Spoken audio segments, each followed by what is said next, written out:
Human imagination has always been capable of conjuring up novel and horrifying ways to punish suspected sinners, villains, witches, and anybody else who happened to be in the wrong place at the wrong time. The traditional punishments of hanging, burning, and stoning are well known to us all. Yawn. What if you are truly wronged by someone? They gave you a suspicious look that one time, like they stole your sheep or somehow had to be responsible for a crop failure or something. Very cruel techniques of torture and execution have come and gone over the years.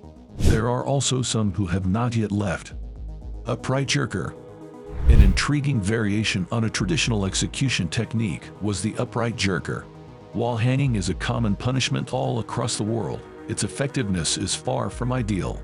It can be a very slow or uncomfortable manner to pass away, depending on the weight of the victim, the rope, the trapdoor, and several other circumstances. The organic remedy. Reverse the process.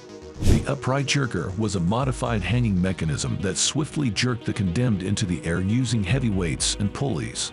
This was intended to be a quicker and more efficient approach to break the neck, but it didn't always go according to plan. Blood eagle. The Nordic legends of Viking executions are where the blood eagle originates. The ribs were shattered and twisted upward to resemble wings after being accessed through a cut in the condemned's back. Then salt was poured into the wound, making matters worse. Next, as a finishing blow, the lungs were removed and effectively wrapped over the rib wings. Fortunately, there is discussion about whether this procedure actually took place or if it is merely a myth.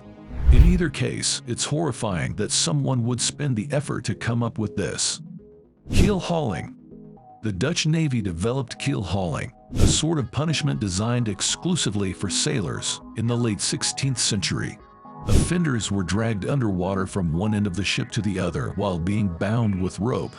Although the technique resulted in many deaths from drowning or internal wounds, it wasn't always intended to be fatal. Also, those who were subjected to keel hauling punishment frequently suffered ruthless cuts from barnacles on the ship's keel and had to live with the scars for the rest of their lives, if they were still alive. Boiling. Today, shellfish are the only food that gets cooked alive.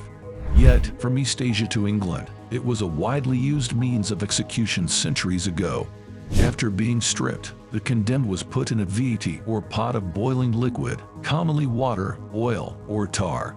The offender might also be submerged in cool liquid and then heated to boiling for a more horrifying experience. Documents from Henriette reign revealed that some prisoners were boiled for up to 2 hours before they passed away. Execution vans. China has astoundingly improved the efficacy of the death penalty. Given that China performs the most executions worldwide each year, it shouldn't come as much of a surprise. Tax fraud, arson, and prostitution are just a few of the offenses that can result in death sentences. In China, a lot of executions are now carried out in mobile execution units, vans carrying the restraints and chemicals needed for lethal injection. The vehicles, which resemble standard police vans, have been driving around for 10 years. They are numerous and distribute fatal punishment near to the crime scenes throughout the nation.